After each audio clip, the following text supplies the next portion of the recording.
কারো ক্যান্সার দেখে যদি এই দোয়াটা আপনি বিশ্বাসের সাথে পড়েন, জীবনে কোনোদিন ক্যান্সার রোগে আক্রান্ত হবেন না। দুর্ঘটনা দেখে যদি পড়েন, ওই দুর্ঘটনা আপনাকে স্পর্শ করবে না। যে কোনো কারো বিপদ দেখে যদি কোনো বিশ্বাসী বান্দা এই দোয়া পড়ে, বিশ্বনবী বলেন লাম ইউসিবহু যালিকাল বালা, ওই বিপদ তাকে আর ধরবে না। উফিয়া মিনহু মিন যালিকাল বালা কাইনাম মা কান, সে যতদিন হায়াত পাবে কোনোদিন ওই বিপদ তাকে স্পর্শ করবে না। অনেক সময় আমরা দেখি হাসপাতালে ক্যান্সারের 3rd স্টেজে চলে গেছে, লোকটা হ্যাংলা হয়ে চিকন হয়ে হায়রে কি কষ্ট পায়, দেখি না? বিষ্ণু বলে একটা দোয়া যদি কেউ অন্যের কোনো বিপদ দেখে পড়ে, ওই বিপদ তার জীবনে কখনো আসবে না। অনেক সময় হয় যে আমরা মহাসড়ক দিয়ে যখন চড়ি, দুর্ঘটনায় আইরে আল্লাহ, দুর্ঘটনায় মানুষের মাথা একদিকে দেহ আরেকদিকে, এরকম হয় না? আল্লাহ তুমি হেফাজত করো।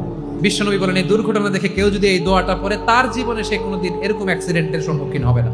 শুনবেন, বিশ্বনবী বলেন অন্যের বিপদ দেখে কেউ যদি পড়ে, আলহামদুলিল্লাহিল্লাযী আফানি মিম্মা বাতালাকা বিহি ওয়া ফাদ্দালানি আলা কাসীরিন মিম্মান খালাকা তাফদীলা, মানে প্রশংসা সে আল্লাহর, যে আল্লাহ তাআলা তোমাকে যেই জিনিস দিয়ে পরীক্ষা করেছে, আমাকে ওইটা থেকে বাঁচিয়ে দিয়েছে।